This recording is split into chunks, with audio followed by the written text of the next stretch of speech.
사랑하는 여러분, 우리는 일생을 살아가면서 수많은 결정들을 합니다.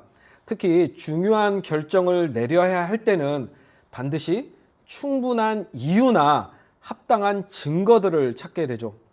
만약 집을 산다고 한다면 우리는 어떻게 합니까? 말 그대로 집 자체가 마음에 든다고 해서 바로 계약하지 않아요.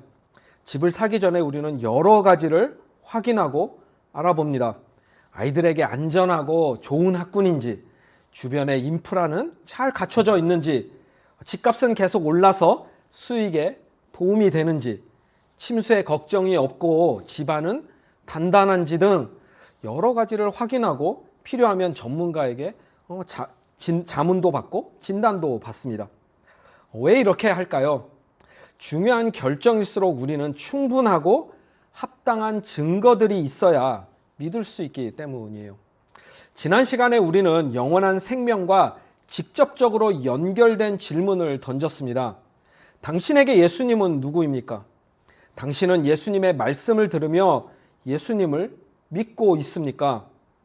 이 질문의 대답에 따라서 우리는 영원한 생명일지, 영원한 형벌일지가 이미 결정되었다고 나눴어요. 여러분, 예수님은 우리를 너무나 잘 아십니다.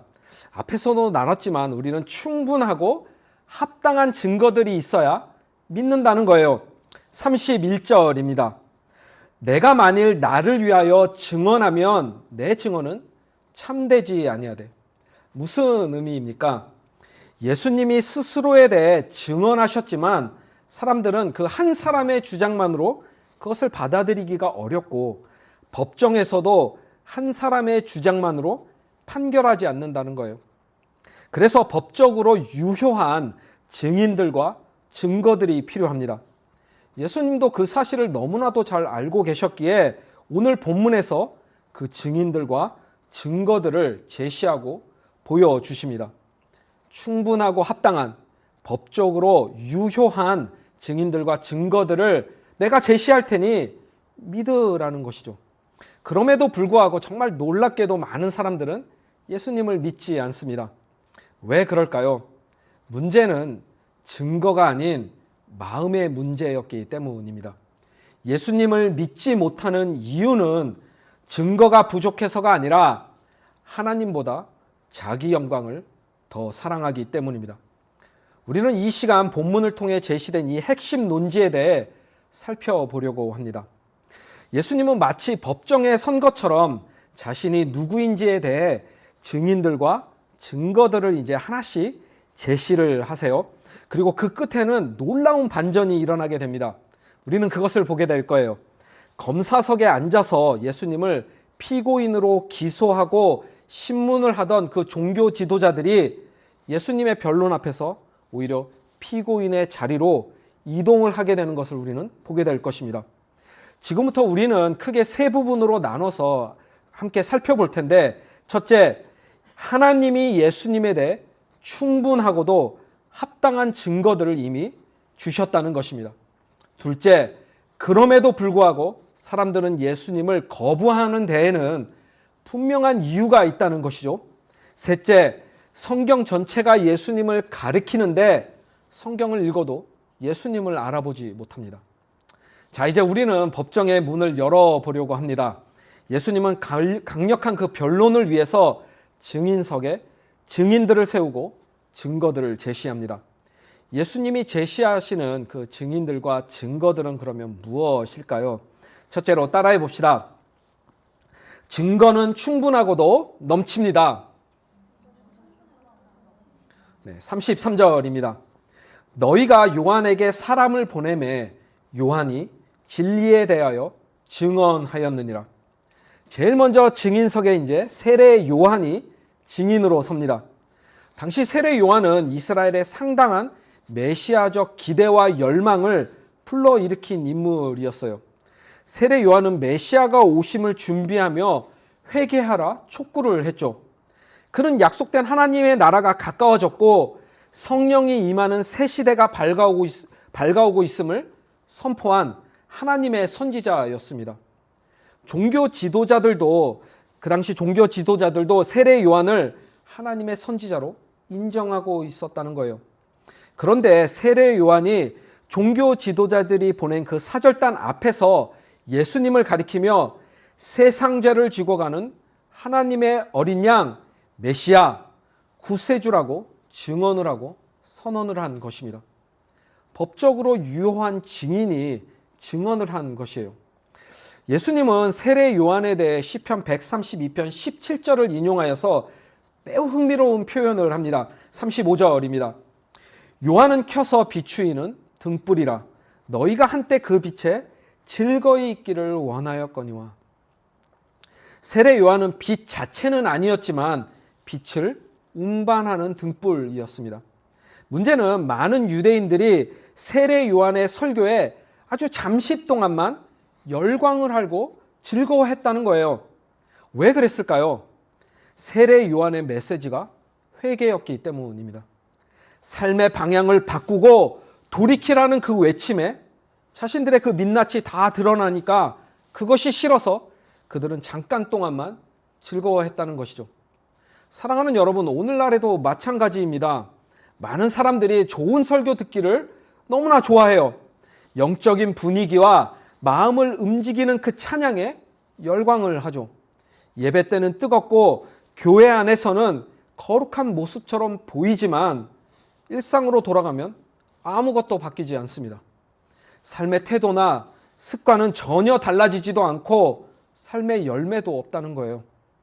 이것이 당시 유대인들의 모습이었고 오늘날 교회 안에 있는 수많은 사람들의 모습이라는 것이죠. 이들은 하나님이 자신의 삶의 진정한 주인이 되는 것을 원하지 않습니다. 잠깐 동안 진리를 즐길 수는 있어도 끝까지 따르지는 않는다는 거예요. 이제 첫 번째 증인 이후 이제 예수님은 첫 번째 증거를 제시합니다. 그런데 이 증거는 세례 요한의 증언보다 더 큰 증거라고 말씀을 하세요. 여기서 더 큰 증거는 바로 예수님이 행하시는 직접 행하신 일, 예수님의 사역입니다. 36절입니다. 내게는 요한의 증거보다 더 큰 증거가 있으니 아버지께서 내게 주사 이루게 하시는 역사, 곧 내가 하는 그 역사가 아버지께서 나를 보내신 것을 나를 위하여 증언하는 것이요. 예수님은 정말 많은 능력을 행하셨습니다. 물이 포도주가 되고 시공간을 초월하여 병을 낫게 하고 36년 된 병자가 일어납니다. 이 외에도 기록되지 않은 너무나 많은 기적들을 행하셨어요. 사도 요한은 예수님의 이러한 기적을 뭐라고 표현합니까? 표적, 사인이라 부르죠. 표적은 예수님이 누구인지를 알려주는 분명한 목적을 가지고 있다는 거예요. 이 모든 표적들은 이제 결국은 예수님의 궁극적인 사역, 곧 하나님의 어린 양의 십자가 죽음과 부활을 통해서 성취되는 그 구속의 사역을 향해 달려갑니다. 십자가 곁에서 예수님의 죽음을 지켜보았던 로마 백부장과 군인들은 이렇게 고백을 합니다. 이는 진실로 하나님의 아들이었도다. 유대인도 제자도 아닌 예수님의 죽음을 지켜본 이방인들의 그 입에서 나온 고백입니다. 이처럼 예수님의 모든 사역은 예수님이 하나님의 아들이라는 그 부정할 수 없는 증거가 되었다는 거예요. 예수님은 이제 증인석에 두 번째 증인을 세웁니다. 37절 상반절입니다. 또한 나를 보내신 아버지께서 친히 나를 위하여 증언하셨느니라. 두 번째 증인은 놀랍게도 하나님 아버지입니다. 하나님의 증언은 두 가지 방식으로 나타났어요. 첫 번째는 예수님이 세례를 받으실 때 하늘이 열리고 성령이 임하시면서 이는 내 사랑하는 아들이요 내 기뻐하는 자라 하나님이 직접 증언하셨습니다. 두 번째는 하나님이 예수님을 통해 직접 일하셨다는 거예요.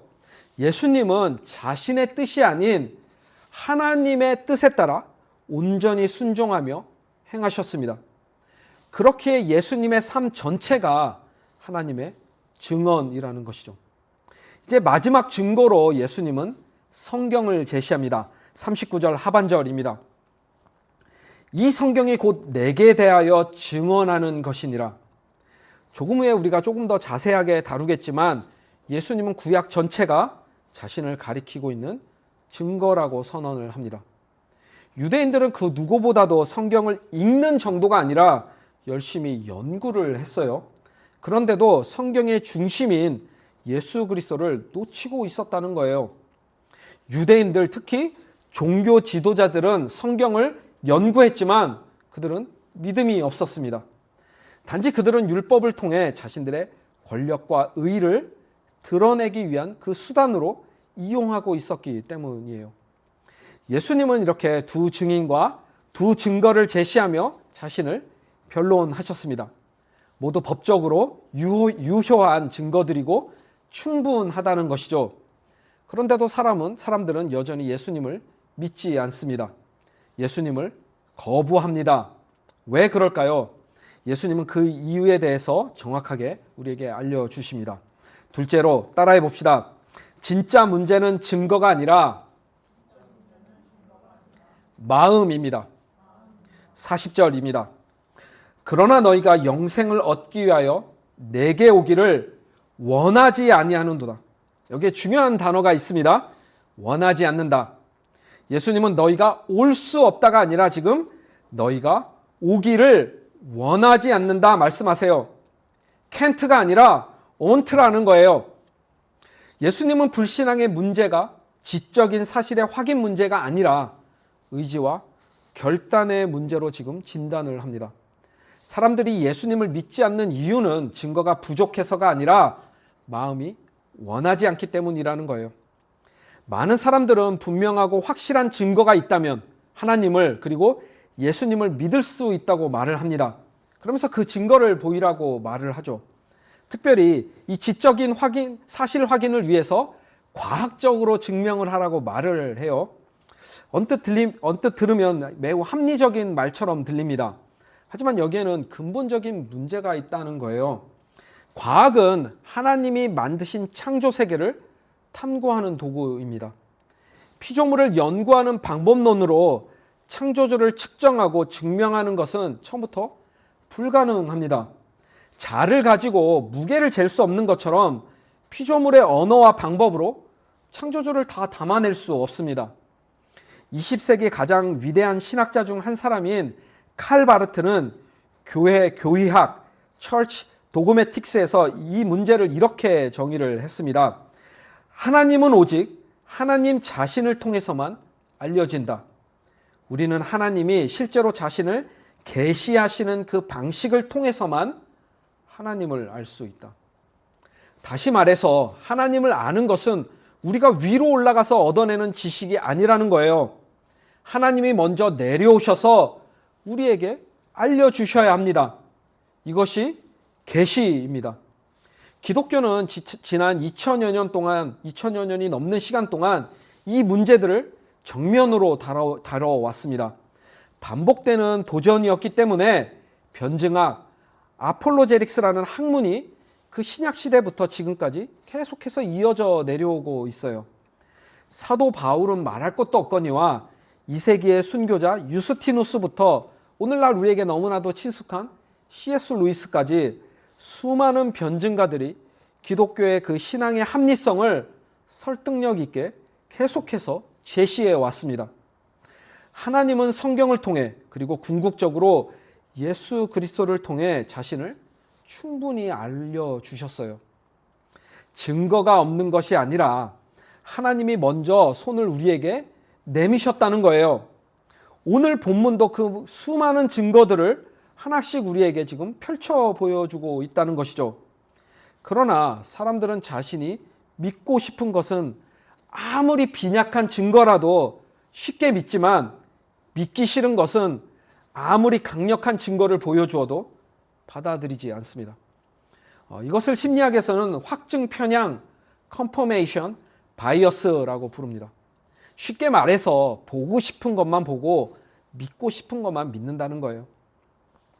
우리들은 이미 원하는 결론을 향해 그 기울여진 마음으로 증거들을 본다는 것이죠. 어떤 사람이 건강검진을 받습니다. 의사는 그 사람에게 지금 당장 생활 습관을 바꾸고 운동을 하지 않으면 큰 병이 올 수 있습니다. 말을 해줘요. 의사의 말은 의학적 증거에 근거한 말입니다. 그런데 사람들은 이렇게 반응을 합니다. 괜찮습니다. 저는 아직 아무런 문제가 없습니다. 왜 이렇게 반응을 할까요? 의학적 증거가 부족해서입니까? 아니면 의사를 신뢰하지 못해서입니까? 아직 문제의 심각성을 깨닫지 못하고 삶의 습관을 바꾸고 싶지 않기 때문이죠. 운동하는 것이 귀찮고 싫기 때문이에요. 예수님을 믿는 것도 비슷하다는 거예요. 예수님을 믿는다는 것은 단순히 종교를 하나 선택하는 것이 아닙니다. 예수님을 믿는다는 것은 삶의 중심을 바꾸는 것이죠. 내가 나의 삶의 주인의 자리에서 내려오고 예수님이 나의 삶의 주인이 되는 것입니다. 예수님을 믿는다는 것은 삶의 중심을 바꾸는 것이라는 거예요. 사람들은 그런데 이것을 원하지 않기 때문에 지식적인 혹은 과학적인 증거를 보이라고 말을 하지만 진짜 자신이 거부하고 있는 그 본심은 숨긴다는 것이죠. 이러한 이유로 많은 사람들은 예수님을 믿지 않고 거부합니다. 그런데 여기서 더 큰 문제는 예수님이 지금 이 말씀을 누구에게 지금 하고 계십니까? 그 대상이 누구인가요? 무신론자들입니까?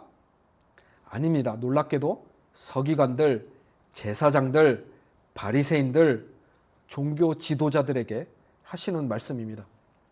누구보다도 성경을 많이 읽고 연구하는 사람들, 기도를 가장 많이 하는 사람들, 율법을 철저하게 지켰던 그 사람들에게 지금 하시는 말씀이에요. 그런데 바로 이 사람들이 예수님을 지금 거부하고 믿지 않습니다. 42절입니다. 다만 하나님을 사랑하는 것이 너희 속에 없음을 알았노라. 예수님은 그들에게 너희는 하나님을 사랑하지 않는다 단언합니다. 여러분, 어떻게 이러한 일들이 가능할까요? 종교 활동이 하나님을 사랑하는 것과 분리될 수 있기 때문입니다. 하나님을 사랑하기에 신앙생활을 하는 것이 아니라 자기 자신을 위해 종교 활동을 할 수 있다는 거예요. 사람들에게 인정을 받기 위해서 자신의 의를 드러내고 증명하기 위해서 사회적 지위와 관계를 유지하기 위해서 종교 활동으로 이익을 얻기 위해서 하나님을 사랑하는 마음이 없어도 열심을 다할 수 있습니다. 마틴 루터는 대요리문답 제1계명 해설에서 이렇게 말을 합니다. 당신의 마음이 붙들고 의지하는 것, 그것이 바로 당신의 하나님입니다. 교회를 다니면서도 우리는 그 누구보다도 열심히 우상숭배를 할 수 있다는 말씀이에요. 44절입니다. 너희가 서로 영광을 취하고 유일하신 하나님께로부터 오는 영광은 구하지 아니하니 어찌 나를 믿을 수 있느냐. 결국 사람들이 예수님을 믿지 못하는 이유는 증거 부족이 아니라 잘못된 곳에서 자기의 영광을 찾고 얻으려 하기 때문입니다. 무신론자들만이 아니라 교회에 다니는 사람들도 두 가지 영광 중에 하나의 선택지밖에 없습니다. 사람에게서 오는 영광이냐 아니면 하나님에게서 오는 영광이냐. 우리도 이미 알고 있듯이 많은 사람들이 첫 번째 선택, 사람에게서 오는 영광을 선택합니다. 다른 사람들에게 인정받기 위해 사람들의 시선에 민감합니다. 다른 사람들이 나를 어떻게 생각하는지 너무나 신경이 쓰인다는 거예요. 그렇게 영광의 문제 아래에서 이 더 근본적인 이유를 살펴보면 무엇이에요? 결국 자기 중심성이라는 것이죠.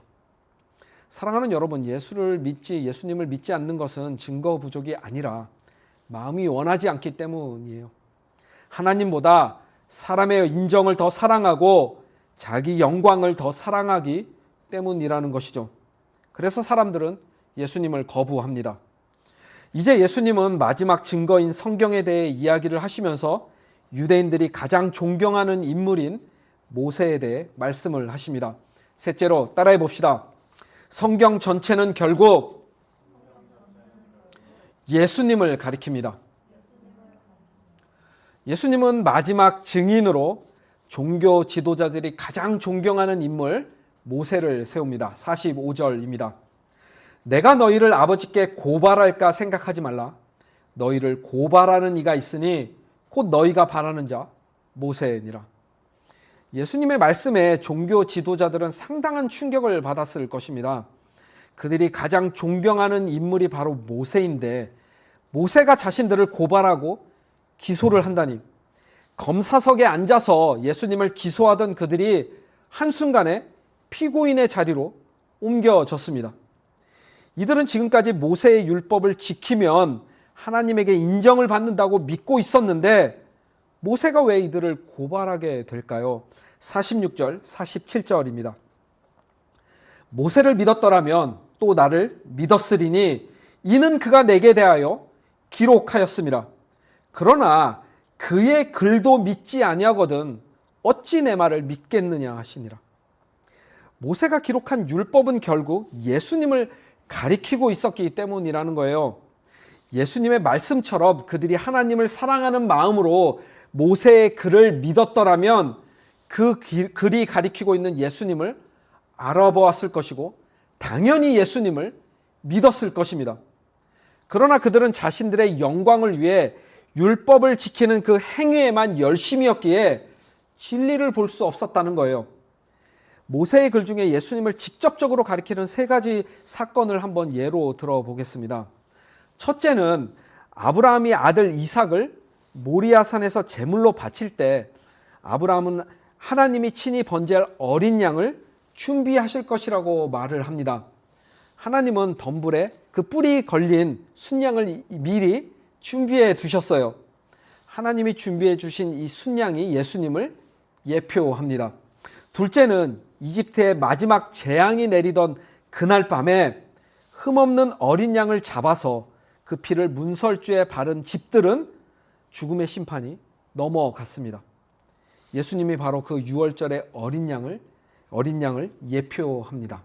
셋째는 광야에서 하나님에게 불평하고 원망하던 이스라엘 백성들은 불뱀에 물려서 죽게 되는 사건이 일어납니다. 모세는 놋으로 뱀을 만들어서 그것을 장대 위에 달아 올린 후에 그 놋뱀을 바라보면 살 것이라고 말을 합니다.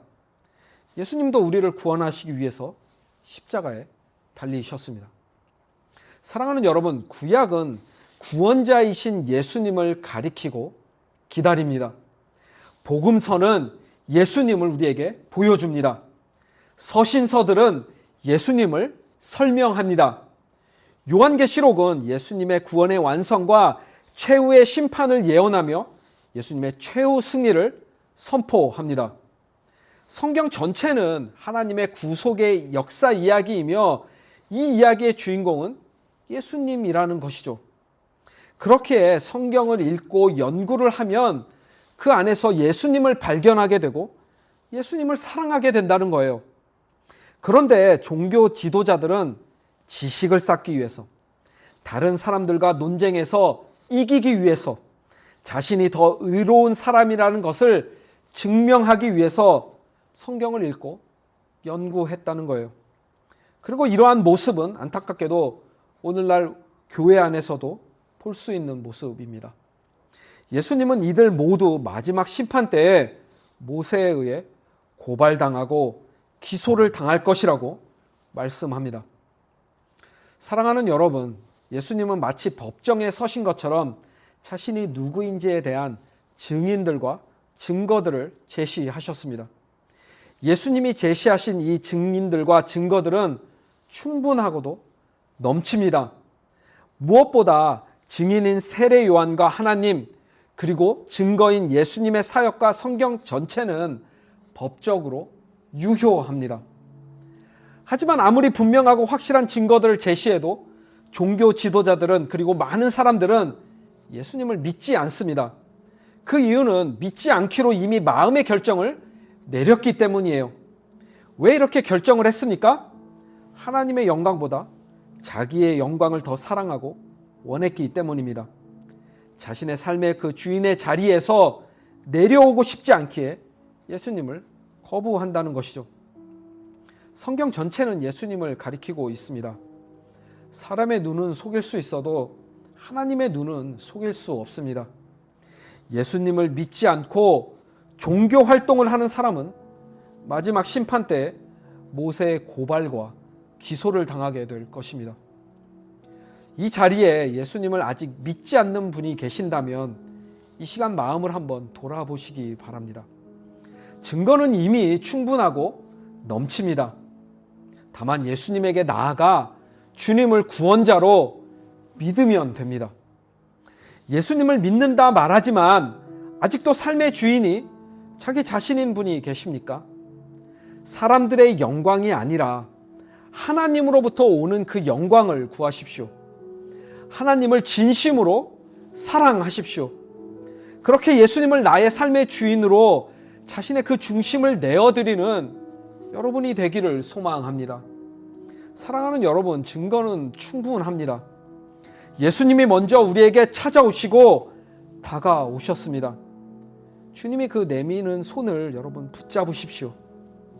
마음을 예수님에게 돌이키는 것, 하나님을 사랑하는 것, 그렇게 하나님으로부터 오는 영광만을 구하는 것, 그것이 바로 믿음입니다. 예수님을 믿는 자는